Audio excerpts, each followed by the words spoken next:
तो सबसे पहले तो I welcome each of you जिन्होंने थोड़ा समय निकाला अपने बिजी शेड्यूल में।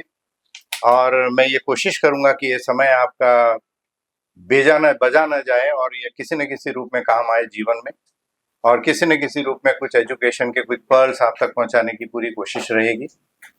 और मैं देख रहा हूं कि हमारे बीच में बहुत सीनियर ऑफिशियल्स भी हैं, पुलिस ऑफिशियल्स भी हैं, और अभी थोड़े समय में कहीं ना कहीं इंट्रोडक्शन होगा तो सब आप एक दूसरे को जानेंगे। ज्यादातर चेहरे मैं पहचानता हूं, और आज का जो ये दिन है इसको हम यूटिलाइज करते हैं basically to focus our selves कि हम डायबिटीज के बारे में केंद्रित रहें, और कम से कम इस दिन जितना हो सके, जितने लोगों को हो सके, डायबिटीज से संबंधित हम ज्ञान आगे बांट सकें। तो सबसे पहले तो प्रश्न होता है कि मैं बेसिक से शुरू करूंगा और फिर आपको धीरे धीरे इस करीब 30-40 मिनट की जर्नी में आपको धीरे धीरे उस जगह पर लेके जाऊंगा जहां आज रिसर्च और ज्ञान, लेटेस्ट जो भी चीजें अवेलेबल हैं इस फील्ड में, इतना अथाह ज्ञान है कि इतने समय में नहीं उसको समेटा जा सकता है। लेकिन फिर भी एक कोशिश रहेगी कि बेसिक से शुरू करते हुए और मैं आपको लेटेस्ट तक ले जा पाऊं, जिससे कि आप काफी सारी चीजें जज्ब कर सकें। एक क्वेश्चनेयर भी आपको दिया गया है जिसके अंदर कुछ बेसिक से सवाल हैं, और उन सवालों के भी जवाब आप देने का प्रयास जरूर करें। ये कोई ऐसा इम्तिहान नहीं है जिसका कोई आगे किसी तरीके से कोई फर्क पड़ेगा, लेकिन आप प्रयास करेंगे, जरूर लिखेंगे, और जिन भी लोगों के मैक्सिमम उसमें स्कोरिंग होगी उन लोगों को हम किसी न किसी रूप में पुरस्कृत भी करेंगे। तो ये कोशिश है आप लोगों को मोटिवेट करने की कि आप उनको प्रश्नों के जवाब जरूर दें, और कई प्रश्नों के जवाब मेरे इस टॉक के दौरान या व्याख्यान के दौरान आपको मिल जाएंगे। ठीक है, आपका इंट्रोडक्शन करा दूं। आप मेरे पिताजी माताजी हैं, और मैं आपके सामने इसलिए भी इनको ला रहा हूं कि ये दोनों डायबिटिक हैं, और आपको मैं बताऊंगा कि 86 years of age, 82 years of age, और कई सवालों के जवाब इस छोटी सी बात के अंदर भी मिल जाएंगे कि कैसे आप कितने अच्छे तरीके से स्वस्थ रह सकते हैं, और डायबिटीज का होना किसी प्रकार का अभिशाप नहीं। आप उसके साथ बेहद खूबसूरत जीवन नॉर्मल के तरीके से जी सकते हैं, बशर्ते कि आप डायबिटीज को अपना दोस्त बना लें। तो सबसे पहली चर्चा हम यही करेंगे कि डायबिटीज आखिर होती क्या है और होती क्यों है। तो सबसे पहली बात तो यह कि डायबिटीज के अंदर ब्लड शुगर बढ़ती है, जो कि एक सीमा के परे अगर चले जाए, जिसको हम कहते हैं फास्टिंग ब्लड शुगर, अगर आपकी 126 के ऊपर जाती है, और खाने के बाद वाली ब्लड शुगर अगर आपकी 200 को पार करती है, तो इसे डायबिटीज की परिभाषा में लिया जाता है। तो अगला क्वेश्चन इमीडिएटली आ जाता है कि नॉर्मल क्या होता है। तो नॉर्मल ब्लड शुगर करीब 60 to 90 फास्टिंग होती है, और 140 के आसपास आपकी पीपी होनी चाहिए।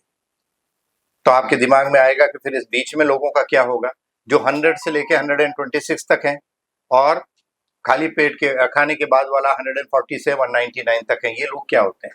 तो ये लोग होते हैं प्री डायबिटीज, यानी कि इन लोगों में डायबिटीज होने की संभावना ज्यादा है। अगर ध्यान नहीं रखेंगे तो ये डायबिटीज के स्तर को पार कर जाएंगे और भविष्य में डायबिटीज में तब्दील हो जाएंगे। तो एक बहुत बड़ी संख्या प्री डायबिटीज की होती है, और एक बहुत बड़ी हमारी प्रिवेलेंस हमारे देश के अंदर जो लोग रह रहे हैं वो डायबिटीज के हैं। जैसा कि मैंने अभी थोड़ा देर पहले बताया कि हिंदुस्तान में करीब 10 करोड़ डायबिटिक्स हैं, और करीब उतने ही लोग प्री डायबिटीज के साथ हैं। तो हमें अपने ब्लड शुगर को जाने बिना तो पता पड़ेगा नहीं हमें डायबिटीज है या नहीं है, क्योंकि डायबिटीज एक साइलेंट किलर है। आपको ब्लड शुगर कभी भी बोलेगी नहीं कि मेरे को ब्लड शुगर है या बढ़ गई है, एक सीमा के पार हो गई है। अगर बहुत अत्यधिक हो गई तो कुछ लक्षण आएंगे, अदरवाइज शुरुआती दौर में आपको कोई लक्षण नहीं आएंगे। तो जिस तरीके से आप अपने वाहनों की सर्विस कराते हैं, आपको भी अपने शरीर के बारे में जागरूक होना चाहिए। अपने ब्लड प्रेशर, अपने शुगर को बीच बीच में निरंतरता से जांच करके पता लगा लेना चाहिए कि वो सीमित दायरे में है या नहीं, और अगर वो कहीं ना कहीं उस दायरे को पार कर रहा है तो वहीं पर अपने जीवन शैली में करीब कन्वर्जन या परिवर्तन करके और आप उनको वापस से काबू में ला सकते हैं। ये प्रश्न, ये जो लाइन मैंने बोली है अभी, ये इतनी इंपॉर्टेंट है क्योंकि डायबिटीज है क्या? डायबिटीज लाइफ स्टाइल डिजीज है। हम टाइप 2 की बात कर रहे हैं। लाइफ स्टाइल डिजीज है क्योंकि जीवन शैली में जो खराब परिवर्तन आज समाज में हम सब तरफ देख रहे हैं, उसकी वजह से ही इसका इंसिडेंस इतना बढ़ता चला जा रहा है। तो जवाब उसी में समाहित है कि अगर आप जीवन शैली को ठीक करते हैं तो जाहिर सी बात है कि वो डायबिटीज भी आप पीछे कर सकते हैं, रिवर्स कर सकते हैं, रोक सकते हैं, मिटा सकते हैं। ये सारी चीजें संभव है। और अगर फिर भी अगर नहीं है तो कम से कम कंट्रोल में तो रखना ही रखना है, क्योंकि वो तो आवश्यक है। तो ये एक पहली बात हो गई कि डायबिटीज एक लाइफस्टाइल डिजीज है, खास करके टाइप 2।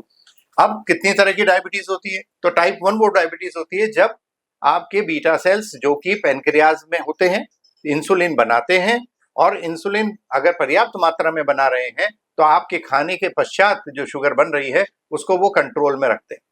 शुगर का होना अति आवश्यक है, बिना शुगर के जीवन नहीं, लेकिन शुगर सीमित मात्रा में रहना चाहिए। तो इंसुलिन कहां से बनती है? बीटा सेल कहां होते हैं? पैनक्रियास, वहां से बना इंसुलिन खाने से स्टिमुलेट होता है और आपके शुगर को नियंत्रित करता है। तो पहली तो ये बात हो गई। अगर ये बीटा सेल मर जाए किसी भी वजह से, किसी इन्फेक्शन की वजह से, किसी चोट की वजह से, पैनक्रेटाइटिस की वजह से, तो आपके इंसुलिन का सीक्रेशन खत्म हो जाता है। तब वो पेशेंट्स टाइप 1 डायबिटीज के कहलाते हैं। अब टाइप 1 डायबिटीज ज्यादातर बच्चों में होती है, लेकिन ये जरूरी नहीं है कि बच्चों में हो, वो आपको बड़ों में भी मिल सकती है। तो टाइप 1 डायबिटीज किसी भी उम्र में होती है, लेकिन ज्यादातर वो बच्चों में मिलती है। इसके पीछे इन्फेक्शंस या ऑटो इम्यून रीजंस होते हैं, एंटीबॉडीज बनते हैं शरीर के अंदर जो इन बीटा सेल्स को खत्म कर देते हैं। तो ये टाइप 1। टाइप 2 जो ज्यादातर आप लोगों के अंदर है, ये टाइप 2 होती है जो हमारे जीवन शैली से निर्धारित है। आपका खान पान, आपका वजन, आपके शरीर में कितनी मात्रा में फैट है, आप में कितना इंसुलिन रेजिस्टेंस है, कितनी इंसुलिन सेंसिटिविटी है, इन सब बातों पर निर्भर करता है कि आपको डायबिटीज होगी या नहीं होगी। कई डायबिटिक पेशेंट्स के अंदर इंसुलिन की मात्रा अगर आप नापें तो ज्यादा भी मिलेगी।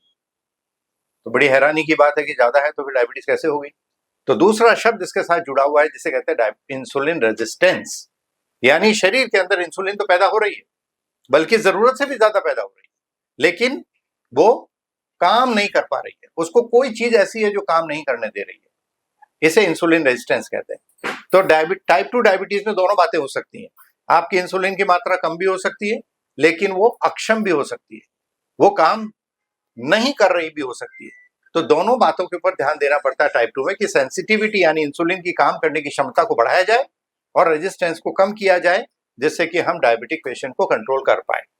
तो हमेशा ये सत्य नहीं है कि इंसुलिन की कमी होगी, इंसुलिन रेजिस्टेंस होकर के ज्यादा भी हो सकती है। इसके अलावा भी कई प्रकार की डायबिटीज होती है, लेकिन उनमें मुख्य जो कॉमनली मिलती है और वो होती है जेस्टेशनल डायबिटीज।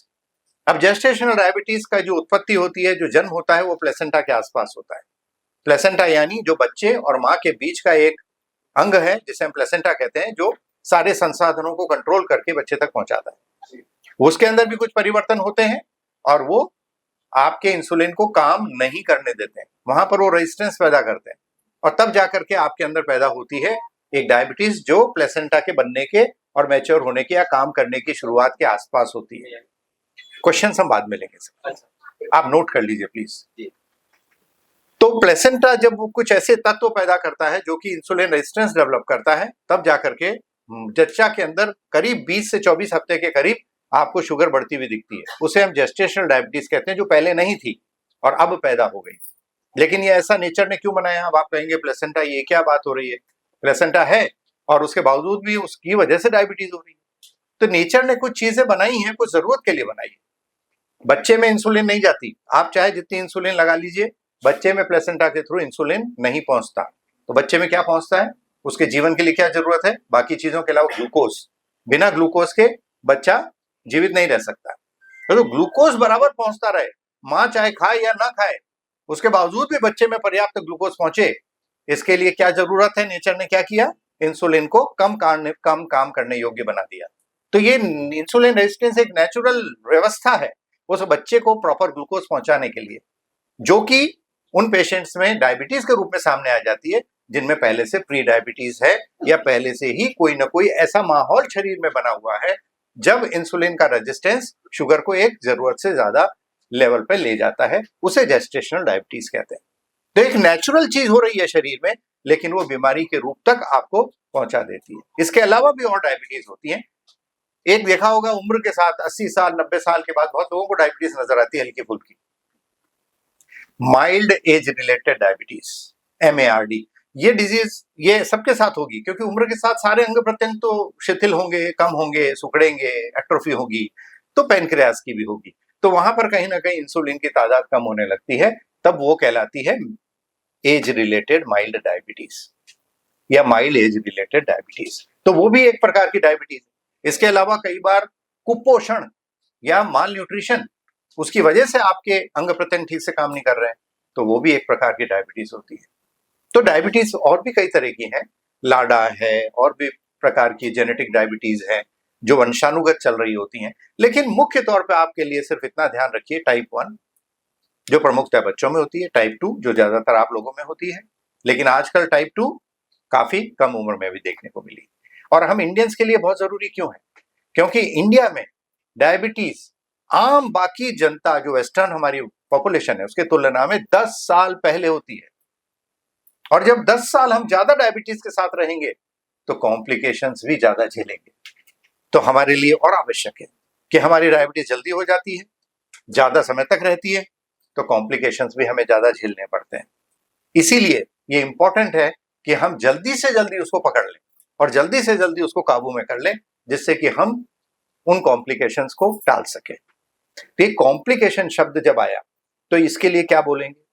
तो मैंने आपको ये डायबिटीज की परिभाषा बताई, डायबिटीज कहाँ से होती है, किस तरीके की होती है, ये सारी बातें मैंने आपको अभी तक बताई। अब हम आगे चलते हैं कि डायबिटीज आखिर इतनी चर्चा में हम क्यों बात कर रहे हैं, आज यहाँ बैठे हैं इतना समय दे रहे हैं, क्यों? डायबिटीज का जो मुख्य उद्देश्य है इलाज का, वो क्या है? क्योंकि आज की तारीख में जिसको भी 250, 300 शुगर है, उनको क्या फर्क पड़ रहा है? कोई फर्क नहीं पड़ रहा है। तो फिर आखिर हम इलाज की बात करते क्यों है? तो डायबिटीज के इलाज करने के पीछे सिर्फ 2 मकसद। मकसद नंबर 1, इससे होने वाले सारे कॉम्प्लिकेशंस को टालो, बचाओ, धकेलो भविष्य में, पहला मकसद। और दूसरा, आपकी क्वालिटी ऑफ लाइफ, आपकी जो जिंदगी की क्वालिटी है, जिस क्वालिटी में आप जीना चाहते हैं, उस क्वालिटी के अंदर आप जिए, ये आवश्यक है। क्योंकि आप खुद समझ लीजिए कि अगर आप अस्वस्थ होते हैं तो दुनिया में जितनी खूबसूरत चीजें हो, वो आपको खूबसूरती खत्म हो जाती है। उस समय आपको लगता है कि बस मैं किसी तरह से, ये मेरा सर दर्द ठीक हो जाए, या मेरा बदन दर्द ठीक हो जाए, या मेरा ये पैर ठीक हो जाए, जो भी बीमारी है वो ठीक हो जाए, बुखार ठीक हो जाए। उस समय पे क्या आपको ये दुनिया की जितनी खूबसूरती है उसमें मजा आता है क्या? नहीं आता है। तो क्वालिटी ऑफ लाइफ इंपॉर्टेंट है। अगर आप स्वस्थ हैं, क्वालिटी ऑफ लाइफ आपकी बेटर है, तभी ये जीवन का सही मायने में वाकई में कोई मीनिंग है। अदरवाइज ये जीवन ही मीनिंगलेस हो जाता है। तो इस क्वालिटी ऑफ लाइफ और होने वाले कॉम्प्लिकेशंस को रोकने के लिए डायबिटीज का हमारा उद्देश्य है। तो उद्देश्य डायबिटीज के बहुत स्पष्ट है। अब आ जाती है बात की, ये प्रिवेलेंस मैंने आपको बताया कि हिंदुस्तान के अंदर करीब 10 करोड़ डायबिटिक्स हैं, जो कि नंबर 2 पे है हम। नंबर 1 पे कौन है? चाइना। ठीक है, ये बात सत्य है कि ये बार बार कहते हैं लोग कि हम नंबर 1 हो जाएंगे, नहीं होंगे कभी भी, आप बेफिक्र रहिए। लेकिन हम नंबर 2 पे जरूर बने रह रहे हैं। हम चाहते हैं कि नंबर 2 से 3, 4, 5, 6 पे पहुंचे, राइट? तो ये हमारे को करना है। अब आ जाती है बात की इन डायबिटीज से होने वाले आपके जो परिणाम हैं, जो कुछ भी आपको मिलते हैं, वो कहाँ कहाँ मिलते हैं। तो डायबिटीज का बढ़ा हुआ शुगर आपके एंड ऑर्गन्स, आपके परिवार, आपके शरीर, आपकी क्वालिटी ऑफ लाइफ, इन सब के ऊपर प्रभाव देते हैं। तो मैं अगला प्रश्न होगा कि कौन कौन से अंग प्रत्यंग ऐसे हैं जो खराब हो सकते हैं डायबिटीज में, वो मैं गिनाता हूं। ऊपर से शुरू करते हैं। आपके ब्रेन के अंदर भी जो सर्कुलेशन है वो खराब हो सकता है, उससे आपको स्ट्रोक्स ज्यादा हो सकते हैं। स्ट्रोक्स का मतलब पैरालिसिस, फालिश, जिसे आप आम भाषा में बोलते हैं।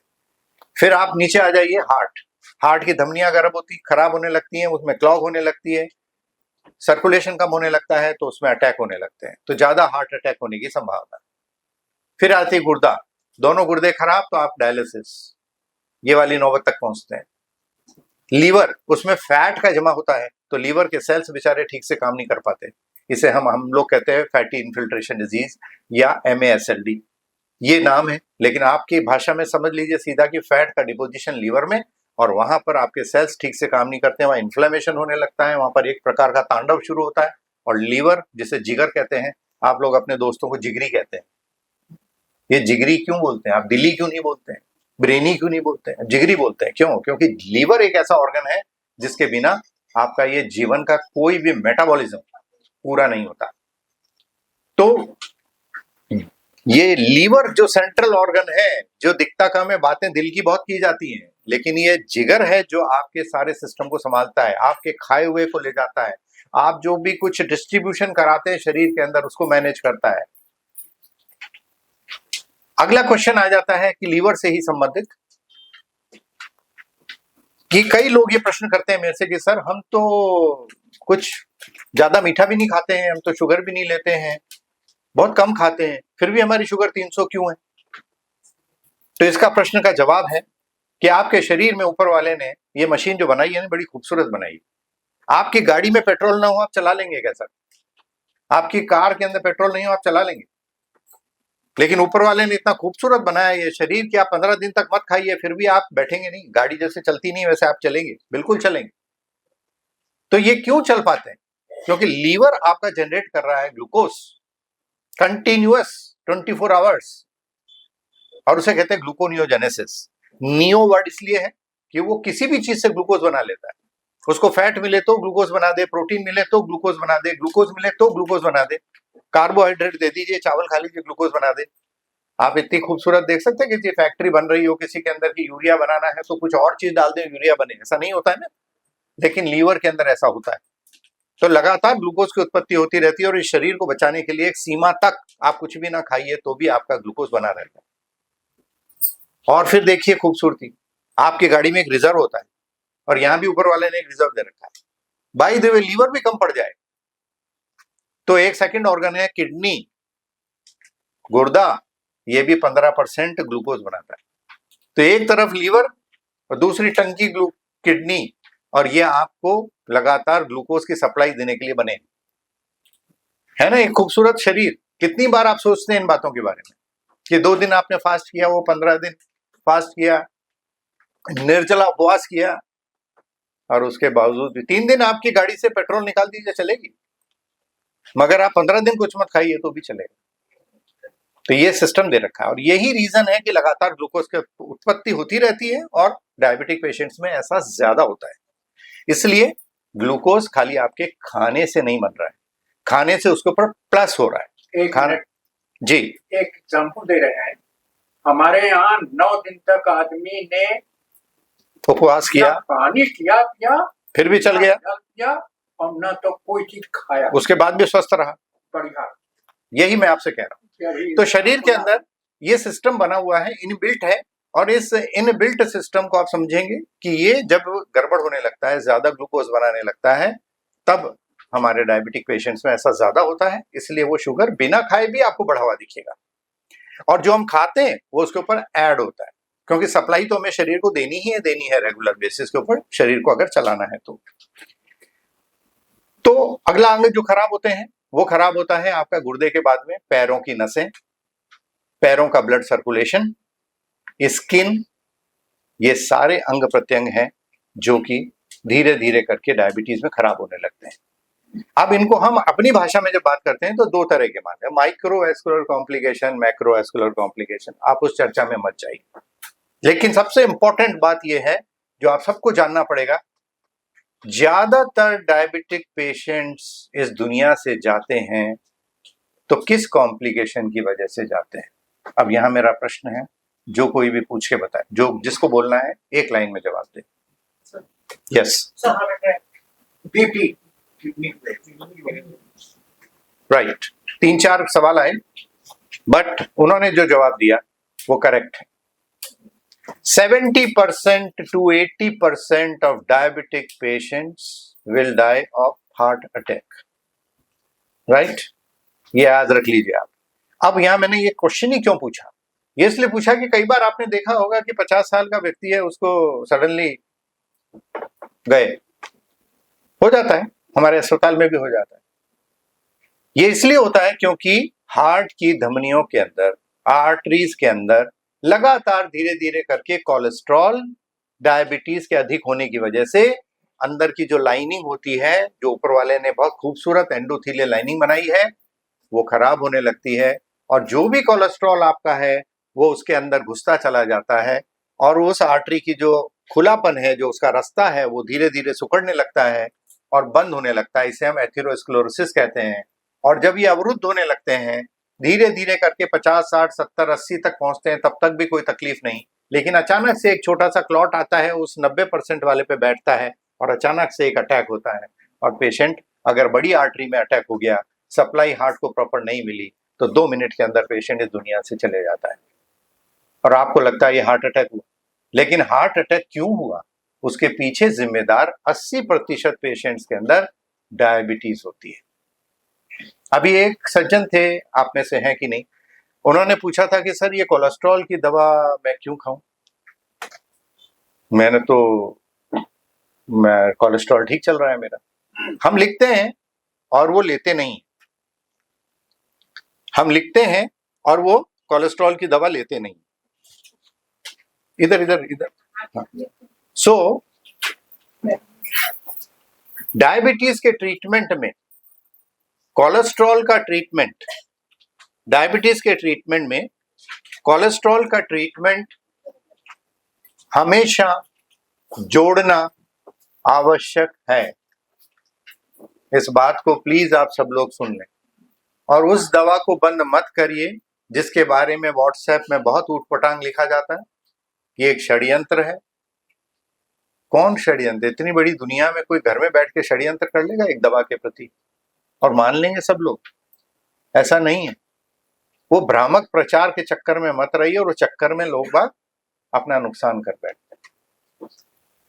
डायबिटीज में वापस से बोल रहा हूं, कोलेस्ट्रॉल उस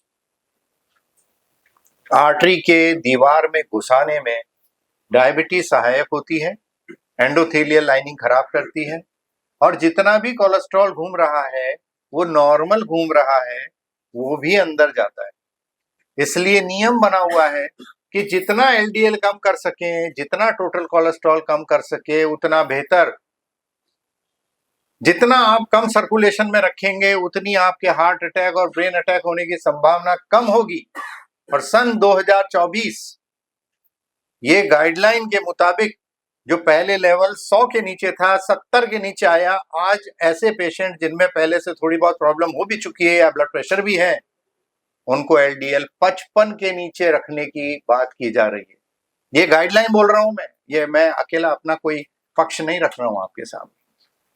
कहने का मतलब, अगर आपका नॉर्मल कोलेस्ट्रॉल है तब भी आपको उसको 50% से घटाना है, जिससे कि आप आने वाले उस कार्डियक कॉम्प्लिकेशन से, जो कि सबसे ज्यादा होता है डायबिटिक पेशेंट्स में, उसको रोक सकें। तो इस गलतफहमी में जो लोग रहते हैं प्लीज उनको करेक्ट करिए। आपके संपर्क में भी कोई आए, बंद करने से आपको कुछ पता नहीं पड़ेगा आज की डेट में, लेकिन कंटिन्यू करने के अंदर आप निश्चित रूप से फायदे में रहेंगे और लंबी आयु तक आपकी आर्टरीज खुली रहेंगी। आपको ब्रेन अटैक और हार्ट अटैक होने की संभावनाएं काफी हद तक कम होगी। तो हमारा डायबिटीज का ट्रीटमेंट का जो लक्ष्य होता है वो कॉम्प्लिकेशंस को रोकने का होता है। मैं पहले बता चुका हूं। इन्हीं कॉम्प्लिकेशंस में सबसे प्रमुख कॉम्प्लिकेशंस में हार्ट है और उसको रोकने के लिए डायबिटीज तो कंट्रोल करना ही है, लेकिन उसके साथ साथ हमारे को कोलेस्ट्रॉल पे भी ध्यान देते रहना है, ब्लड प्रेशर पे भी ध्यान देते रहना है और लाइफ स्टाइल बेहतर रहे इस पे भी ध्यान देते रहना है। तो ये बातें हैं जिन पे आपको ध्यान देना ही होगा अगर आप पूर्ण रूपेण फायदा चाहते हैं, तो ये आवश्यक है। तो अब आ जाता है आपके परिवार के अंदर इसका क्या प्रभाव आता है। आपके ब्रेन पे, आपकी सोच पे, आपके सोचने की रफ्तार पे, इन सभी चीजों पे डायबिटीज का प्रभाव होता है। ज्यादा पेशेंट्स डायबिटिक में डिप्रेशन होता है, ज्यादा पेशेंट डायबिटीज के अंदर ब्रेन से रिलेटेड अल्जाइमर्स डिजीज, जिसे हम याददाश्त की बीमारी कहते हैं, वो होती है। तो आप इन बातों को समझिए कि अगर आप लंबे समय तक अलर्ट, याददाश्त के साथ, प्रॉपर क्वालिटी ऑफ लाइफ के साथ रहना चाहते हैं, तो आपको इन बातों पे शुरू से ध्यान देना होगा। ये बात कि इसके साथ एसोसिएटेड इश्यूज क्या होते हैं। 50% डायबिटिक पेशेंट्स में साथ में ब्लड प्रेशर भी मिलता है और ये एक और एक मिलकर के 11 का काम करते हैं। अकेले ये जो कर रहे हैं और साथ जो कर रहे हैं उसमें जमीन और आसमान का फर्क होता है। इसलिए इन दोनों बीमारियों को कभी अलग नहीं देखते। 30% डायबिटिक पेशेंट जो पहली बार हमारे पास आते हैं, मैं दोबारा बोल रहा हूं, फर्स्ट टाइम डायग्नोज करते हैं, 30% डायबिटिक पेशेंट्स में किडनी इन्वॉल्व हो चुकी होती है। यानी प्रॉब्लम तो बहुत पहले से ही शुरू हो चुकी होती है, क्योंकि मैंने आपसे बताया प्री डायबिटीज भी कोई रेंज है, तो प्रॉब्लम तो प्री डायबिटीज में भी शुरू हो गई। 50% पेशेंट्स में एसिम्प्टोमेटिक कोरोनरी आर्टरी डिजीज होती है, यानी पेशेंट के हार्ट की आर्टरीज में ब्लॉकेज शुरू हो चुका है, लेकिन वो अभी आपको पता पड़ रहा नहीं है। अगर आप जांचने जाओगे, एंजियोग्राफी कराओगे तो आपको दिखेगा। 50%, तो 30% में किडनी, 50% में हार्ट, ऊपर से कोलेस्ट्रॉल, 50% में ब्लड प्रेशर। आप खुद सोचिए कि इतनी सब चीजों को जब हम सोचते हैं तो हमें आपको देख के चिंता होती है, मगर ये जितनी भी चीजें हैं सब साइलेंट है, आपको किसी प्रकार का कष्ट नहीं दे रही। और जब किसी को कष्ट नहीं होता है तो वो हो जाता है लापरवाह, और इसी लापरवाही का नतीजा होता है कि जो ऑनसेट ऑफ ट्रीटमेंट है हिंदुस्तान में, कब हम शुरू करते हैं सीरियसली ट्रीटमेंट आप लोग? जब आपका HbA1c एवरेजली, इंडिया का फिगर है, 9% होता है, 9.2 प्रिसाइसली। 9.2% HbA1c तक लोग मस्त रहते हैं, वो कुछ भी करते रहते हैं, उनको कोई प्रॉब्लम नहीं है। लेकिन जब तक आप 2 साल से लेके 5 साल तक बिता चुके होते हैं, और वो 5 साल आपके अंदर के सिस्टम को खराब कर चुका होता है, और फिर आप एक्सपेक्ट करते हैं उस डॉक्टर से कि आपको 100% रिजल्ट वो दे। अब इन बातों को सुनने के बाद आप समझिए हमारी मजबूरी, क्या हम 100% दे पाएंगे? हम कभी नहीं दे पाएंगे। इस सत्य को हम पहचानते हैं, लेकिन आप तक कभी नहीं लाते। इसलिए नहीं लाते कि आप डिप्रेस हो जाओगे, आपको चिंताएं ज्यादा होने लगेगी। हम नहीं ध्यान देना चाहते, चिंता तो पहले ही हो रही, उसमें कुछ इजाफा नहीं करना चाहते, लेकिन हम आपकी क्वालिटी ऑफ लाइफ और आपके कंट्रोल्स को बेहतर करने का प्रयास करेंगे। तो अगला प्रश्न आता है कि कंट्रोल कहते किसे हैं?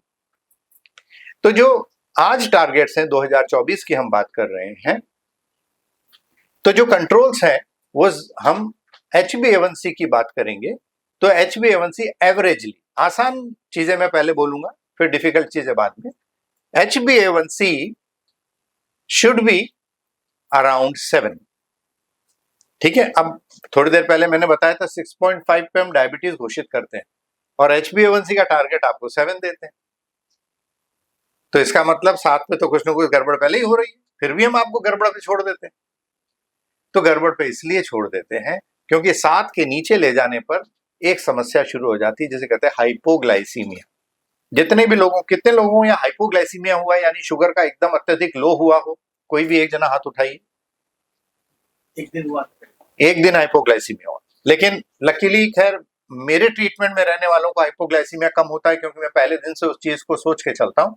लेकिन मैं ये पूछना इसलिए चाहता था कि हाइपोग्लाइसीमिया के लक्षण। सर अभी मैं किस कंडीशन में हूँ? हाँ, ये एक सज्जन अभी बैठे हैं, इनका शुगर लेवल 54, ये हाइपोग्लाइसीमिया। ठीक है, ये हाइपोग्लाइसीमिया होने लगता है, और हाइपोग्लाइसीमिया डायबिटिक कॉम्प्लिकेशंस की ड्राइवर की सीट में बैठा होता है। इसलिए हम कभी नहीं चाहते कि आप में से किसी को भी हाइपोग्लाइसीमिया हो। तो अगर 7 के नीचे दुनिया में टारगेट रख दें हम, तो फिर बहुत लोगों को हाइपोग्लाइसीमिया होने लग सकता है, तो फिर वो और मुश्किल का काम हो जाता है। इसलिए जब कभी भी चर्चा में या एक डायरेक्टिव या एक कोई हम डॉक्यूमेंट रिलीज करते हैं, तो वो सेफ डॉक्यूमेंट रिलीज किया जाता है। सेफ का मतलब यह कि किसी भी पेशेंट को समस्या ना आने पाए, इसलिए 7। लेकिन हमारा प्रयास क्या होना चाहिए? प्रयास होना चाहिए कि हमारा HbA1c बिना हाइपोग्लाइसीमिया के, यहां डिस्टर्बेंस मत करो प्लीज, बिना हाइपोग्लाइसीमिया के 6.5 या 7 के नीचे रहे। और अभी यहाँ पर कई लोग थे जिनका HbA1c 5.9 था, 6 था, वो भी नहीं आए, सिंह साहब वगैरह। यहाँ एवरेज ये बताइए, ऐसे पूछते हैं हम कि 7 से 8 से नीचे कितने लोगों का HbA1c है जो डायबिटिक पेशेंट्स है? 8 से नीचे। और 7 से नीचे और 8 से ऊपर? 3 लोगों का 8 से ऊपर है HbA1c। तो ये 8 से ऊपर तो कतई नहीं होना चाहिए, 7 पे होना ही होना चाहिए। और हो सकती है कोशिश, क्योंकि आज की तारीख में इतनी अच्छी दवाइयां आ गई हैं जिनसे हाइपो होता नहीं है, तो हम उसको कोशिश करके 6.5-7 पे भी ला सकते हैं। और ऐसा आप करेंगे तो उतना ही कम कॉम्प्लिकेशंस आपको होंगे। तो मैंने टारगेट बता दिया कि एवरेजली 7। अगर आप ये सिंपल सा फिगर जेम्स बॉन्ड 7 रख लें याद, तो आसान रहता है कि 7 तो होना ही होना चाहिए। तो जो भी 8 के ऊपर 7 के ऊपर हैं वो कोशिश करिए कैसे भी करके उसको 7 के आसपास जरूर लेके आइए। अब अगला प्रश्न आता है कि इन चीजों को, इन टारगेट्स को हम कैसे पाएं। तो यहां पर सवाल आता है कि क्या एक व्यक्ति डायबिटीज को कंट्रोल करने के लिए काफी है किसी भी हॉस्पिटल में? इस प्रश्न का जवाब दुनिया ने बहुत स्पष्ट दे रखा है कि एक व्यक्ति कभी भी डायबिटीज कंट्रोल नहीं कर सकता। यानी एक डॉक्टर संभव नहीं है कि वो आपकी सारी चीजों को संभाल ले। इसके लिए एक डायबिटिक टीम होती है। यानी मेरे साथ कम से कम एक, जब तक 5 या 6 लोग नहीं होंगे एक व्यक्ति पे काम करने के लिए, तब तक हम आपका पूर्ण रूपेण इलाज या सारी चीजों पे नजर नहीं रख सकेंगे। तो इसके लिए क्या चाहिए आपको? ट्रेन्ड पर्सनल चाहिए जो क्या क्या देखेंगे। एक व्यक्ति आपके किडनी को के पे नजर रखे, एक व्यक्ति आंखों पे नजर रखे, एक व्यक्ति आपकी मसल्स पे नजर रखे, एक व्यक्ति आपको एजुकेट करे, एक व्यक्ति डाइट पे कंट्रोल रखे, एक व्यक्ति डॉक्टर जो मेडिकल ट्रीटमेंट को मैनेज करे, एक व्यक्ति जो आपके अंदर अगर ओबेसिटी है तो उसके ऊपर भी मैनेज करे। इन सब चीजों के लिए आपको एक डायबिटिक टीम चाहिए होती है। इसलिए एक अच्छी टीम में ही डायबिटीज ट्रीटमेंट पूरी तरीके से सफल होता है। और इसीलिए हमारी ये कोशिश रही है यहाँ इस हॉस्पिटल में कि हम आपको एक फुल टीम के साथ काम करें। मगर ये बात सत्य है कि जितनी भी टीम होगी, इक्विपमेंट्स होंगे, थोड़ी कॉस्ट कहीं ना कहीं इन्वॉल्व होती है, पर्सनल्स के ऊपर भी और इक्विपमेंट की मेंटेनेंस और इक्विपमेंट की परचेज में भी। लेकिन हम फिर भी उससे कभी भी डरते नहीं हैं और कोशिश करते हैं कि आपको एक होलिस्टिक ट्रीटमेंट, जो आज 2024 के अंदर नियम बन के सामने आया है कि डायबिटीज ट्रीटमेंट खाली ब्लड शुगर का इलाज नहीं है, वो होलिस्टिक अप्रोच रखनी पड़ेगी। होलिस्टिक का मतलब है आपके सारे अंग प्रत्यंगों पे, आपकी शुगर पे, आपके ब्लड प्रेशर पे, आपके कोलेस्ट्रॉल पे, आपके स्मोकिंग और अल्कोहल की हैबिट्स पे, आपकी फैमिली पे, आपके एजुकेशन के लेवल पे, आपके संसाधनों के ऊपर, आप किस तरीके से क्या अफोर्ड कर पाएंगे, कितना नहीं अफोर्ड कर पाएंगे, इन 7-8 बातों के ऊपर जब तक आप पूरी तरीके से एक व्यक्ति को नहीं परखेंगे, तब तक आप पूर्ण रूपेण ट्रीटमेंट नहीं कर सकते। और मैं हमेशा कहता हूं, best of the treatment written on a prescription can be the worst, अगर आप उसको पालन ही ना कर सकें। क्या संभव है मैं आपको 1 लाख दवाइयां लिख दूं जो उपलब्ध हैं आज दुनिया के अंदर, जिसकी कीमत करीब 25,000 रुपए की महीने की चले जाएगी? क्या हर व्यक्ति कर पाएगा? असंभव। इसलिए बेस्ट प्रिस्क्रिप्शन की परिभाषा ही अलग है डायबिटीज में। बेस्ट वो नहीं है जो साइंस के मुताबिक बेस्ट है, बेस्ट वो है जो आपके मुताबिक बेस्ट है। आप क्या कर सकते हैं, और अगर आप क्या कर सकते हैं उसको समझने के लिए मैं आपको 10 मिनट नहीं दूंगा तो आपको समझ पाऊंगा क्या? क्या ये संभव है? तो मेरे सवाल कई बार होते हैं, भाई ये एक दवा मैं लिखने जा रहा हूं, इसकी ये कीमत है, क्या आप कर पाओगे? इसके ये फायदे हैं और ये है, क्या हो पाएगा? कई बार रिक्वेस्ट करता हूं, 3-4 महीने के लिए कर पाएंगे? 3-4 महीने बाद हम वापस से हल्का कर देंगे। रोजाना का काम। कई प्रिस्क्रिप्शन की कीमत को आधी करनी पड़ती है मुझे, और मैं ये फ्रीली बोलता हूं पेशेंट्स को कि आप मुझे बताओ, कोई अगर प्रॉब्लम आ रही है तो मुझे शेयर करो। पारिवारिक समस्या हो सकती है, आमदनी ऊपर नीचे हो सकती है, कोई आपके घर में शादी ब्याह हो सकते हैं, आपकी कोई जिम्मेदारी बढ़ सकती है, कोई भी चीज हो सकती है, किसी और फैमिली मेंबर की प्रॉब्लम आ सकती है, कोई बीमार हो सकता है, आपके संसाधन उधर डाइवर्ट हो जाते हैं, आपके पास समय की कमी हो सकती है, आप कहीं बाहर जा रहे होते हैं, कैसे आप मॉनिटर करेंगे अपने आप के ऊपर, किस तरीके से आप उसको चलाएंगे? तो इस चीज को समझे बिना आपके प्रिस्क्रिप्शन को परफेक्ट नहीं किया जा सकता। तो आज जो साइंस है वो कहती है पर्सनलाइजेशन ऑफ ट्रीटमेंट। तो बेस्ट ट्रीटमेंट हर व्यक्ति का अलग है, हर व्यक्ति का अलग।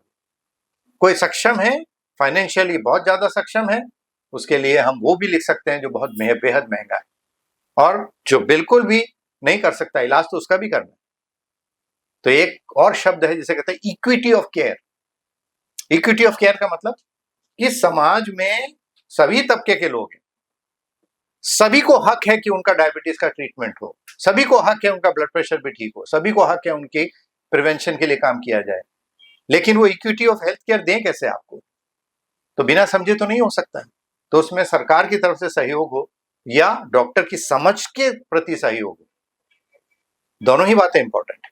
तो आपकी इक्विटी ऑफ केयर पे काम करना पड़ता है कि भाई आपको सबको हम बेहतर दें, तो आपके अपने अपने तरीके से बेहतर दें, न कि मेरे अपने तरीके से दें। मेरा कोई तरीका नहीं, आपका केयर, आप क्या कर पाएंगे, क्या बेस्ट आपके लिए है, क्या आपकी बैकग्राउंड में डिजीज चल रही है, क्या कोमॉर्बिडिटीज है, क्या ब्लड प्रेशर है, और कितना मुझे आप में सीरियसली काम करना है, कितने आपके संसाधन है, कितना आपका सपोर्ट सिस्टम है। इन सब बातों पे सोचते हुए हर पेशेंट का प्रिस्क्रिप्शन चेंज किया जाता है, और वो भी वक्त के साथ चेंज हो सकता है। एक कंट्रोल पेशेंट का भी प्रिस्क्रिप्शन चेंज करना पड़ता है कभी कभी, अगर माहौल घर के अंदर बदला है तो इसलिए डायबिटिक हेल्थ केयर एक ग्रुप एक्टिविटी है जहां हमें एक पूरी टीम को लेकर के काम करना पड़ता है। और मेरी आपसे यही गुजारिश है, आप ट्रीटमेंट कहीं भी कराएं, लेकिन कोशिश करिए कि जहां पर कंप्लीटनेस हो वहां पर आप जुड़ें, जिससे कि आपकी सारी बातों के ऊपर कम से कम फोकस मौजूद रहे। फिर हम बात करते हैं लाइफस्टाइल मॉडिफिकेशन। ये वर्ड डायबिटीज में नंबर 1 पे होता है, शीर्ष पे होता है। बिना लाइफस्टाइल मॉडिफिकेशन के डायबिटीज का ट्रीटमेंट होता ही नहीं। और लाइफस्टाइल मॉडिफिकेशन के 2 इंपॉर्टेंट अंग हैं, और वो है डाइट और एक्सरसाइज। तो अब अगला प्रश्न, कितनी एवरेज एक्सरसाइज की रिकमेंडेशन होती है? 30 minutes of exercise per day, at least 5 days a week. तो टोटल बनता है 150 मिनट की एक्सरसाइज। किसी भी रूप की एक्सरसाइज आप हफ्ते में करें, तो ये 150 मिनट आप जरूर अपने शरीर के लिए दीजिए। और एक्सरसाइज कौन सी होनी चाहिए? वो कोई भी एक्सरसाइज हो सकती है, aerobic, anaerobic, strengthening, balancing exercise कुछ भी हो सकती है। आमतौर पे जब मैं नाम लूं तो running, swimming, jogging, cycling, playing, ये सब चीजें हैं जो कि आपकी एरोबिक एक्सरसाइजेस कहलाती हैं। आप कोई भी एक्टिविटी कर लीजिए, कुछ नहीं आता है तो तेज वॉक कर लीजिए, 4-5 किलोमीटर 45 मिनट्स हो जाता है। ये आप करते रहेंगे तो पहला ये लक्ष्य आपका प्राप्त हो जाएगा। सेकंड आता है डाइट, अल्पाहारी, शाकाहारी और समय पे खाइए। ये 3 बातें हैं। कम खाइए, भूख से कम खाइए, ये नियम। शाकाहारी रहिए नंबर 2, और समय पर खाइए नंबर 3। ये बचपन में सब जानते हैं, पालन कितने करते हैं, बस ये प्रश्न है। ठीक है, तो इस पे आपको ध्यान देना पड़ेगा। दूसरा, अब तीसरा आता है जो सबसे इंपॉर्टेंट बात है, और वो है रिवर्सल ऑफ डायबिटीज, जो आजकल चर्चा में है कि भाई हम क्या किसी तरीके से डायबिटीज को रिवर्स कर सकते हैं। उससे पहले एक पॉइंट और, एक क्वेश्चन जो बार बार मेरे से पूछा जाता है, जिसमें मैंने एक वीडियो भी कल बनाया है, कि वेजिटेरियन प्रोटीन और नॉन वेजिटेरियन प्रोटीन दोनों में से कौन सा श्रेष्ठ है। तो आज साइंस के मुताबिक बात मैं कर रहा हूं आपसे कि vegetarian protein is certainly superior to animal source of protein. तो चाहे पनीर से आए, चाहे वो आपके अंडे से आए, चाहे वो मांस मछली से आए, उससे बेहतर हमारा वेजिटेरियन प्रोटीन है। वो लेग्यूम से, पल्सेस से, बीन्स से, ड्राई फ्रूट से, नट्स से, दाल से, इन चीज़ों से अगर आपका प्रोटीन आ रहा है तो वो श्रेष्ठ है as compare to the non vegetarian source of protein. तो अपने मन में ये विचार भी क्लियर कर लीजिए। और ये साइंटिफिक बेसिस पे मैं बात कर रहा हूँ, ICMR 2024 विद रेफरेंस आपको बता रहा हूँ कि ये श्रेष्ठ हैं, पाए गए हैं। और इसकी तादाद कितनी होनी चाहिए? 0.8 ग्राम्स पर केजी बॉडी वेट प्रोटीन का इस्तेमाल आप सब लोग करें, क्योंकि हिंदुस्तान में प्रोटीन की जो हमारी खपत है, जो हम खाते हैं बैलेंस डाइट में, वो कम जाता है। तो अगर कोई 60 किलो का व्यक्ति है तो 0.8 इंटू 60, तो करीब करीब 48 ग्राम का प्रोटीन आपके शरीर में जाना चाहिए। तो ये एवरेज है, इसको रट लीजिए आप। और एक और बात बहुत सिंपल जो मैं हमेशा बताता हूँ सबको याद रखने के लिए, सब लोग पूछते हैं कि अभी डाइट की और लाइफस्टाइल की बात हो रही है तो हमारा वजन कितना हो, रोजाना है सर मेरा आइडियल वजन कितना होना चाहिए। आप सब सीख लीजिए, किसी की ज्ञान की जरूरत नहीं है। आपकी हाइट तो सब मालूम कर लीजिए सेंटीमीटर में, और वो एक डंडा हटा लीजिए उसके आगे। अगर आपकी हाइट 172 सेंटीमीटर है तो आपका आइडियल बॉडी वेट 72 है। सिंपल, इसके लिए किसी टेबल देखने की जरूरत है क्या? ये अडल्ट की बात कर रहा हूँ, बच्चे की बात नहीं कर रहा हूँ। ठीक है ना? तो कोई भी आइडियल बॉडी वेट अपना जान सकता है, अपनी हाइट जान ले और उसमें से एक हटा दे। 172, 162, 180, 190 कुछ भी हो सकती है, बस वो एक हटा दीजिए, जो बच गया है वो आपका केजी के अंदर आइडियल बॉडी वेट है। तो आप अपने आइडियल बॉडी वेट पे बने रहिए। अब आती है बात की फैमिली हिस्ट्री ऑफ डायबिटीज। अगर किसी के परिवार में डायबिटीज पहले से है, माता को है, पिता को है, तो बच्चों में आने की संभावना ज्यादा है निश्चित रूप से, उसमें उसका कोई दोष नहीं है, लेकिन आपको मिल रहा है विरासत में। तो क्या हम इस विरासत को हरा सकते हैं? अगला प्रश्न। तो ये मैं चर्चा 30 साल पहले भी करता था, 25 साल पहले भी करता रहा हूं और आज भी कह रहा हूं। अगर आप 26 साल की उम्र पे होशियार हो जाएं, और ये मैं बात उन बुजुर्गों से इसलिए कह रहा हूं कि आपके बच्चों पे इस बात को आगे ले जाइए, और जो 26 से 30 साल पे हैं वो बात अपने ऊपर लागू करिए।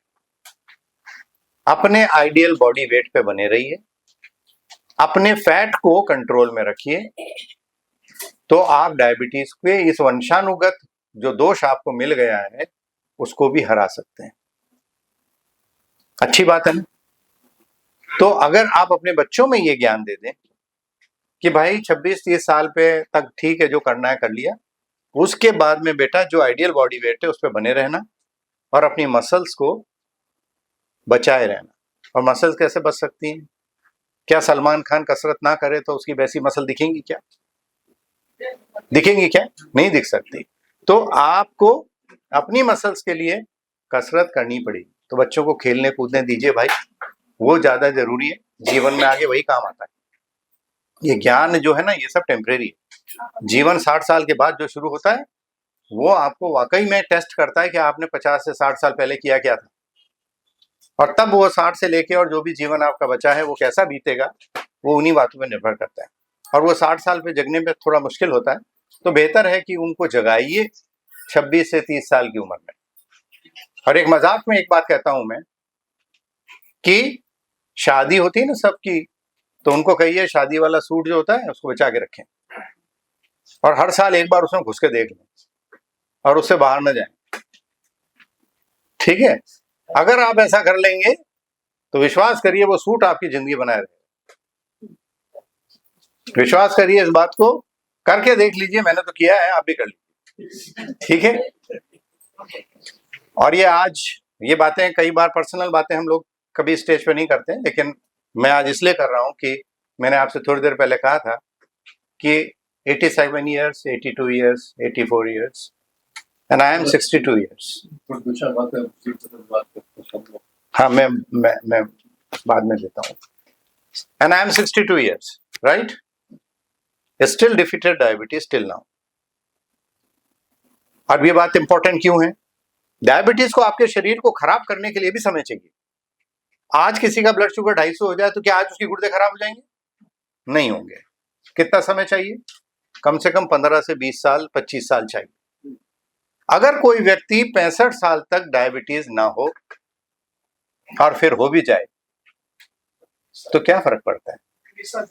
क्या फर्क पड़ता है? आप समझ गए?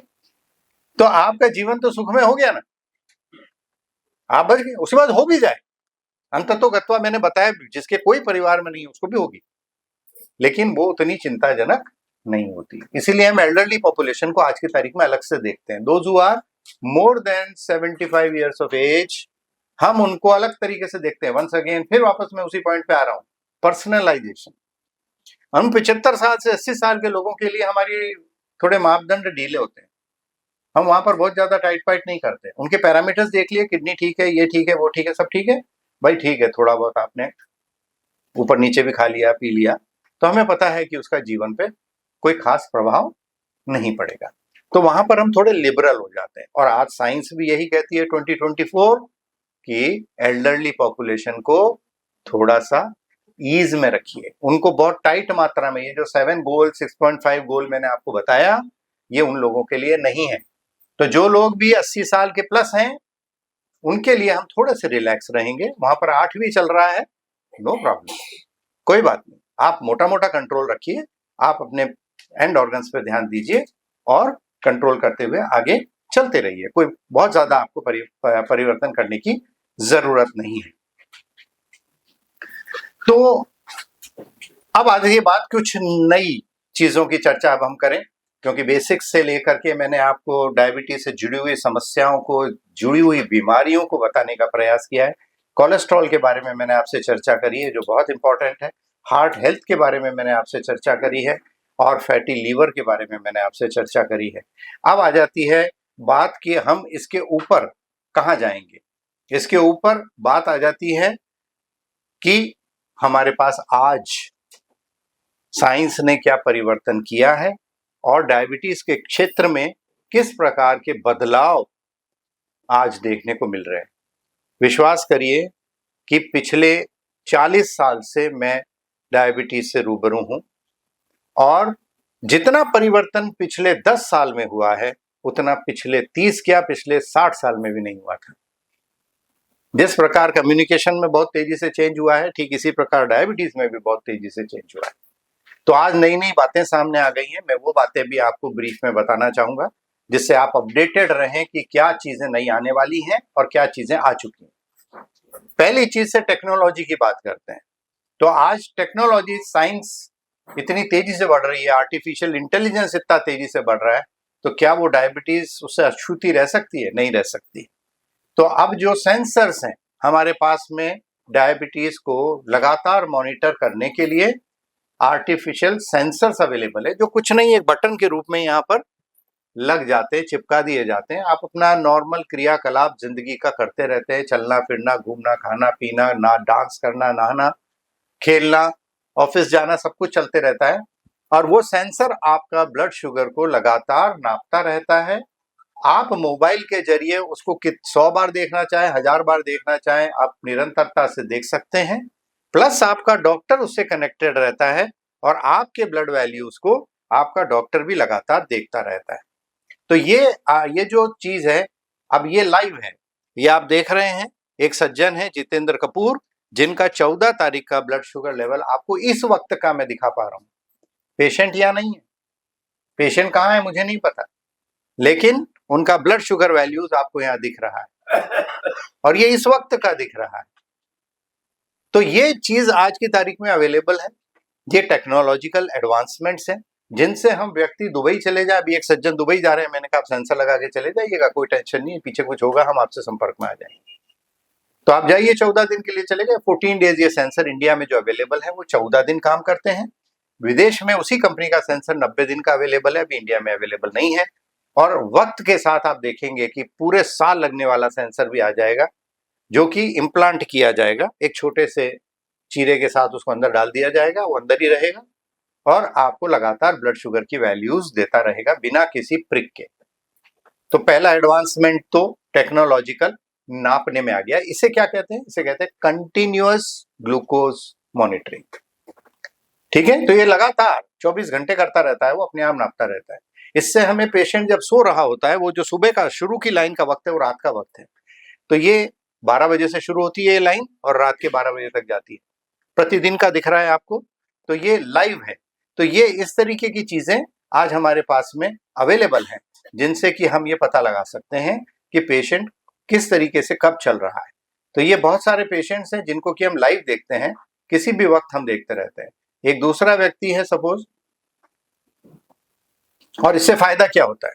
इससे फायदा होता है कि पेशेंट खुद भी जान लेता है कि एक चीज मैं खाता हूं तो इससे मेरा शुगर बढ़ जाता है, ये मैं खाता हूं तो इससे मेरा शुगर नहीं बढ़ता है। तो वो व्यक्ति उन चीजों को अपने आप से रोकता है। तो ये ज्ञान जो है उस पेशेंट में अपने आप आने लगता है कि मेरे जीवन के लिए कौन सा खान पान बेटर है। इसका भी अभी 3-4 बजे का वक्त जो है वो जब तक का शुगर दिख रहा है, और वो जो गोला दिख रहा है वो पेशेंट ने किया है, वो मुझे भी पता पड़ता है कि पेशेंट ने अभी अभी शुगर किया है, वो दिख रहा है, वो गोला बन जाता है। तो अभी ब्लड शुगर किया पेशेंट। ये देखिए, ये सज्जन है जिनका की शुगर 300-400 पे चल रहा था और बोलता था कि मेरा कंट्रोल आएगा ही नहीं सर कभी जिंदगी में। मैंने कहा तुम आ जाओ, कैसे नहीं कंट्रोल आता देखते हैं, लगाइए। 8 तारीख को हमने लगाया है और ये 14 तारीख है, आप खुद देख लीजिए कि वो कंट्रोल में है या नहीं। और इसको कोई झुटला नहीं सकता है, ये आपको 24 घंटे दिखाएगा, इसमें कोई ऊपर नीचे नहीं हो सकता, कोई मैं हिला नहीं सकता इन वैल्यूज को, ये जो चल रही है चल रही है। तो आप देखिए कि एक व्यक्ति जो कहता है कि मेरा कंट्रोल आज तक नहीं आया, उस व्यक्ति का 5 दिन बाद क्या कंट्रोल है और अगले 3 दिन में तो स्ट्रेट लाइन बना देंगे हमें। तो ये टेक्नोलॉजिकल एडवांसमेंट नंबर 1। दूसरा आता है इंसुलिन। जिसके बारे में चर्चा करना बहुत जरूरी है, क्योंकि ज्यादातर लोग इंसुलिन से डरते हैं। तो इंसुलिन आपकी, शुरुआत में मैंने कहा था, इंसुलिन की कमी या रेजिस्टेंस से डायबिटीज होती है। आपके शरीर में बिना इंसुलिन के जीवन नहीं। तो फिर इंसुलिन से डरने की बात क्यों? सिर्फ एक ही रीजन से कि ये इंसुलिन इंजेक्शन में आती है। तो ये इंजेक्शन में आती है इसलिए डर। लेकिन आज की तारीख में जो हमारे पास पेन्स अवेलेबल हैं, जो नीडल्स अवेलेबल है, वो पेनलेस है।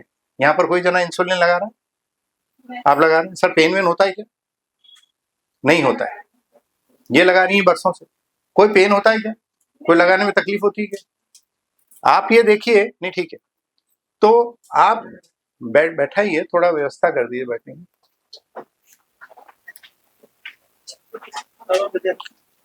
उधर जगह है, उधर जगह है, बैठो बैठो, आगे तक मत लाओ, कैमरे के आगे बैठो। सो इंसुलिन एक नेचुरल चीज है जो आपके शरीर में है। और अब जो लेटेस्ट इंसुलिन की मैं बात करने जा रहा हूं, अल्ट्रा लॉन्ग इंसुलिन, यानी कि एक बार आज लगाइए और आपके 42 घंटे तक वो काम कर रही है। तो 24 घंटे में एक ही बार लगानी है, आपको दूसरी बार लगानी है। दूसरी चीज, इन इंसुलिन के साथ में जो पहले की इंसुलिन में ऊपर नीचे हो जाता था शुगर बहुत ज्यादा, इन इंसुलिन के साथ ये ऊपर नीचे वाला होने वाला कार्यक्रम बहुत बेहद ही कम होता है। तो रिस्क फैक्टर जो ग्लूकोज कम होने का होता है वो काफी हद तक घट चुका है, वो अब मिलता नहीं। तो हम आसानी से उसको पेशेंट के ही हाथ में दे देते हैं। और मैं वो सिखाता हूं यहाँ पर जो लोग इंसुलिन ले रहे हैं कि अपनी इंसुलिन रेगुलेट आप खुद करोगे। 2-2 यूनिट हर 2 दिन में बढ़ाते रहिए जब तक आपकी शुगर नॉर्मल ना आ जाए। कैसे नहीं आएगी? और इंसुलिन की कोई अपर डोज है ही नहीं।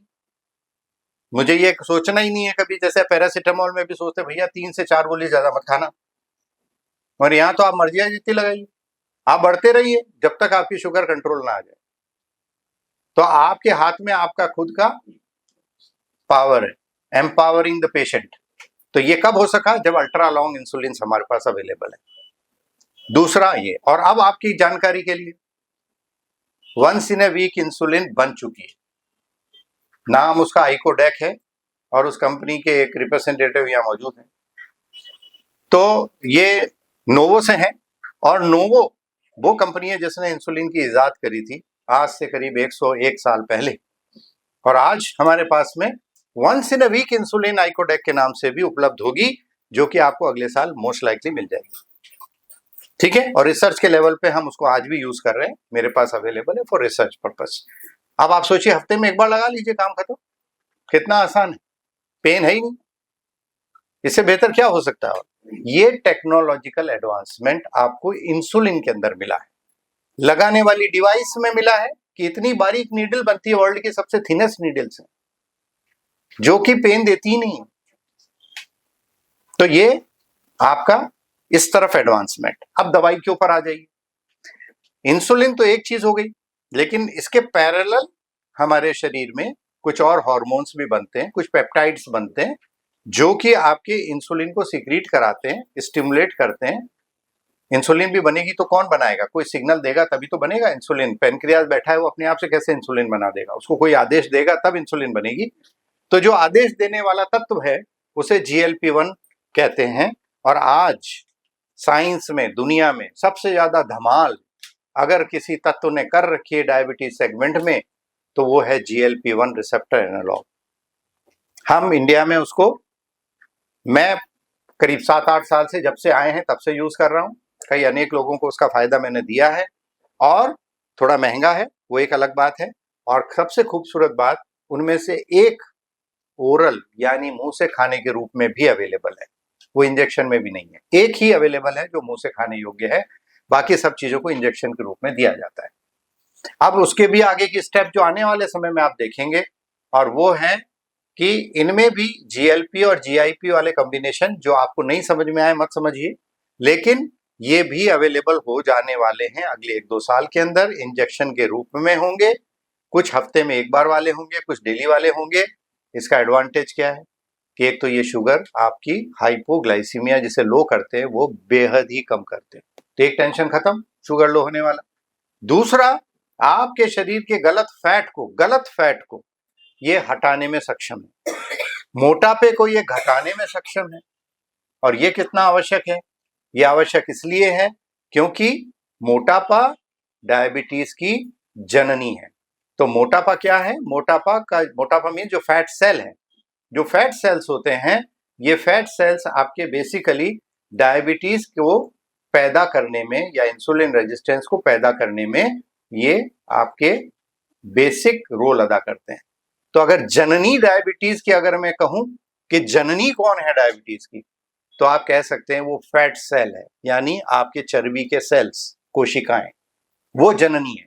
वहां से शुरू होता है तांडव इंसुलिन रेजिस्टेंस का, तब ये टाइप 2 डायबिटीज की कहानी शुरू होती है। वो रिसर्च पेपर है मेरा पब्लिश किया हुआ 2022-23 के अंदर, जब हमने ये बात करी थी कि डायबिटीज में ओबेसिटी को पहले अटैक करना चाहिए, डायबिटीज की बात बाद में करनी चाहिए। ठीक है, ये इंटरनेशनली अवेलेबल है।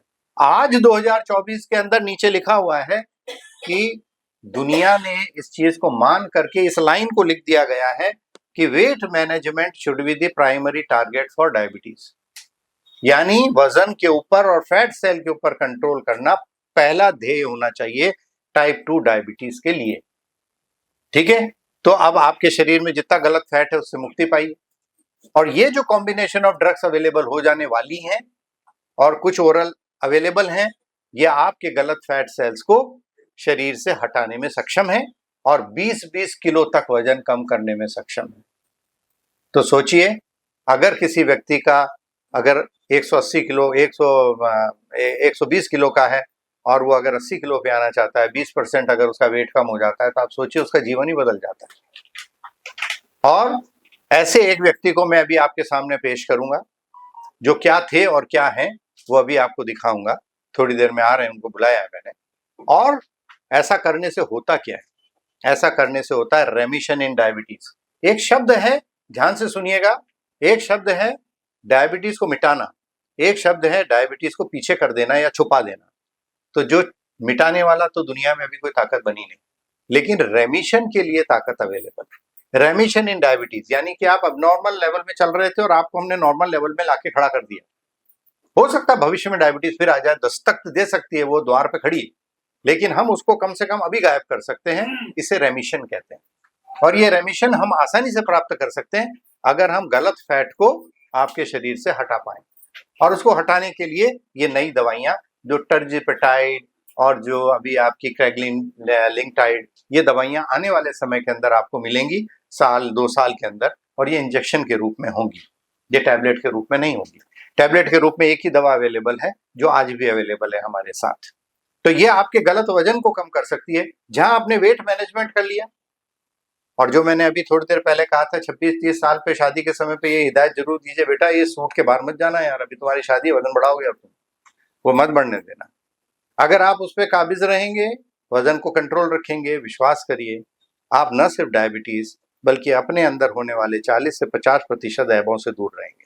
वो चाहे जोड़ का हो, चाहे हार्ट का हो, चाहे ब्रेन का हो, याददाश्त का हो, किडनी का हो, या डायबिटीज का हो, या ब्लड प्रेशर का हो, या थायराइड का। इन सब चीजों से आप बच सकते हैं। तो ये मैं आप सबके माध्यम से आपके बच्चों के लिए ये मैसेज देना चाहूंगा कि आप उनको जरूर ये शिक्षा दीजिए कि आप अपने वजन को बढ़ने नहीं देंगे। और ये सबसे ज्यादा गड़बड़ी कब शुरू होती है? 26-30 से लेके 40 साल के बीच।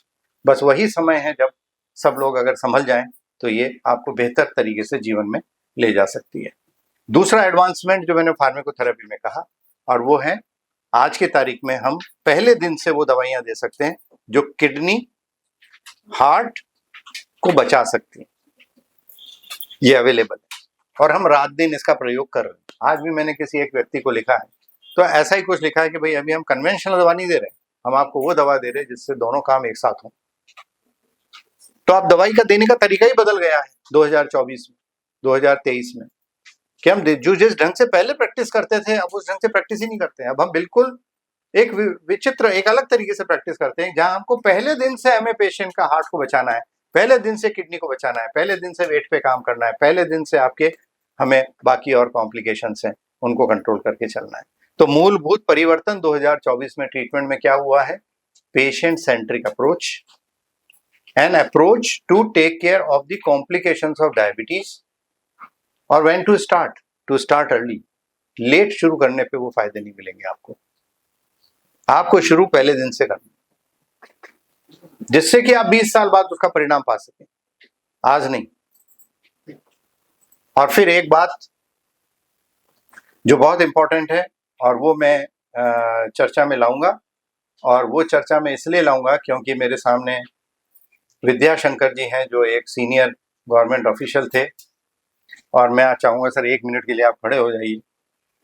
और मैं इनको टोकता रहा हूं और मैं आज सबके सामने टोक रहा हूं, इनको हो सकता है मेरी बात से थोड़ा बुरा लगे, लेकिन मैं आपको ये आप और हम उम्र है, राइट, सेम एज है, लेकिन आप देखिए सर कि इन्होंने एक थोड़ी सी गलती करी अपने जीवन के साथ, इनकी मसल्स कहाँ गई? आपको लगता है कि ये मस्कुलर है? नहीं लगता। तो अगला सवाल मैसेज मेरा, सर माफ करिएगा मैं आपको इस तरीके से मैंने आपको सामने, लेकिन मैं इनको मैं सिखाना चाह रहा हूँ, preserve your muscles, please preserve your muscles. Young age में what you are your arteries, after 65 what you are your muscles. इस लाइन को याद रख लीजिएगा और यही आपको बचा के चलना है, ठीक है सर प्लीज।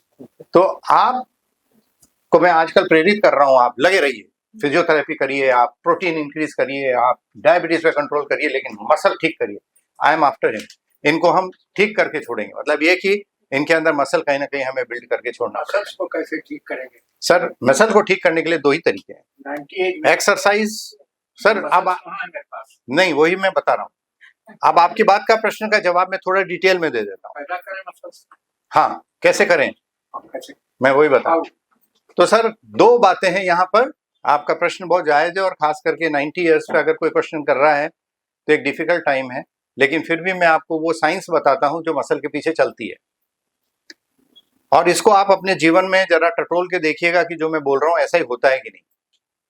दुनिया के जितने क्रिकेटर, एथलीट, स्पोर्ट्स पर्सन, कोई भी कह लीजिए, आमतौर पे वो किस एज पे रिटायर हो जाते हैं? यंगस्टर्स बोलिए पीछे। 40 आपने देखा कि कोई 45 साल में क्रिकेट खेल रहा है? विरले एक आध हो सकते हैं। 45 साल में इंटरनेशनल क्रिकेट खेल रहा मिला कोई? एक आध उदाहरण है दुनिया के अंदर, मार्टिना नवरातिलोवा टाइप के उदाहरण है हमारे पास में, लेकिन मैं आपको 99.9% बात कर रहा हूं कि आप अपनी क्षमताओं को पीक पे कब देख सकते हैं, और वो भी उन लोगों की बात कर रहा हूं जो रात दिन ट्रेनिंग करते हैं अपनी। मैं उन लोगों की बात नहीं कर रहा हूं जो ट्रेनिंग नहीं कर रही है, तो 4-4 5-5 घंटे ट्रेनिंग करते हैं, तब वो बात कर रहे हैं। कोहली ने क्यों रिटायरमेंट ले लिया? खेल रहा है ना अच्छा खासा। धोनी ने क्यों रिटायरमेंट ले लिया? सोचिए, क्योंकि नेचर के आगे आप नहीं है, नेचर से आगे आप नहीं है, नेचर ने जो करना है वो करेगी। तो नेचर क्या करती है? नेचर आपके मसल्स को बिल्ड करती है up till as of 30 to 35, ठीक है। उसके बाद प्रति 10 साल 10% लॉस होता है, ओके, और 70 साल के बाद 15% प्रति दशक, यानी 1.5% पर एनम मसल लॉस होगा। आपकी बात का जवाब ये, नेचर ने आपको लॉस के लिए बनाया ही है, मेंटेन कैसे करें? वो बनेगा। आ रहा हूं। तो आपका 35 साल के बाद मसल लॉस होना निश्चित है, और वो सबके लिए है, बड़े से बड़ा दिग्गज खड़ा हो जाए कोई भी, सबको लॉस होगा। अब आपके पास में गुर कहां है? जितना आप इकट्ठा कर लोगे उसी से ना परसेंटेज कम होगा। तो आपको मसल्स को बिल्ड करने का समय कौन सा है? वही 30 साल तक है, 35 साल तक है, उसके परे तो आप उसको बढ़ा नहीं सकते, ठीक है, सिर्फ मेंटेन कर सकते हैं, आप उनको ग्रो नहीं करा सकते। ये प्रश्न स्पष्ट है? पहले तो लॉस की रफ्तार को कम कर सकते हैं, यही हो सकता है। तो सबसे पहला मैसेज ये जाता है कि आपको काम कब करना है? काम करना है 25, 26, 27, 30 साल पे। और वही बड़ी बदकिस्मती है समाज के अंदर, उसी खेल को हटा दिया गया है, उसी स्कूल से हटा दिया गया है। 18 साल तक बच्चे को कुछ खिलाया नहीं जाता, वो तो खाली फैट का लोथड़ा हो जाता है, उसके अंदर मसल है का। और फिर वो 30 साल के बाद में जब लॉस करने लगेगा तो फिर 28-30 साल पे डायबिटीज क्यों नहीं होगी? होगी। तो करेक्शन समाज को भी करना पड़ेगा। तो सवाल वहां से शुरू होता है। अब आता है बात कैसे प्रिजर्व करें। मंत्र एक ही है, मसल बनती है प्रोटीन से, और मसल को प्रोटीन दूसरी बनती है एक्टिविटी से। तो रेगुलर बेसिस के ऊपर अपने जीवन पे आप 1 से 1.5 घंटा मसल्स के लिए दे दीजिए, हल्की फुल्की। हमें कोई पहलवानी नहीं करनी है, कोई बॉडी बिल्डिंग नहीं करनी है, आपके पास जो है उसको बनाए रखना है, खाली जो है सिर्फ उसको बना के रखना है। जो बचा कुचा है उसको बनाए रखिए तो बना रहेगा, लेकिन फिर भी घटता रहेगा। तो आप चाहें सर कि आपकी उम्र 90 प्लस है तो आप 90 प्लस पे सलमान खान बन जाएं, कि दुनिया में सलमान खान आ जाए तो भी नहीं कर सकता ये आपके लिए। लेकिन आपके पास जो भी कुछ है आप उसको बचा के रख सकते हैं। प्रश्न ये है उसके कि लिए बनावें कैसे? यस, हाई प्रोटीन, और प्रोटीन की मात्रा ऐसी सिचुएशन में 0.8 के स्थान पे 1.2 से 1.8 ग्राम्स पर केजी बॉडी वेट निर्धारित दुनिया ने कर रखी है। यानी आपकी एक डाइट में प्रोटीन की मात्रा डबल करिए। प्रयोग में लाए हैं लेकिन मेंटेन नहीं हुआ। नंबर 1। नंबर 2, आपको जितनी आपकी सक्षमताएं हैं उम्र के हिसाब से उतनी एक्सरसाइज करने के लिए ट्रेनर चाहिए। वो आपको ट्रेन करेगा बाकायदा अलग अलग मसल ग्रुप के हिसाब से, और उतना प्रोटीन देगा, तब जाकर के आपकी मसल मेंटेन होंगी। आप ये मत समझिए कि वो बिल्ड हो जाएंगी, मेंटेन हो सकती है। तो ये सत्य है और इस सत्य के साथ जीना है, लेकिन आपको प्रयास करना है। और इसी के ऊपर मेरा इंटरनेशनल चैप्टर भी है जो कि अवेलेबल है इंटरनेट पे।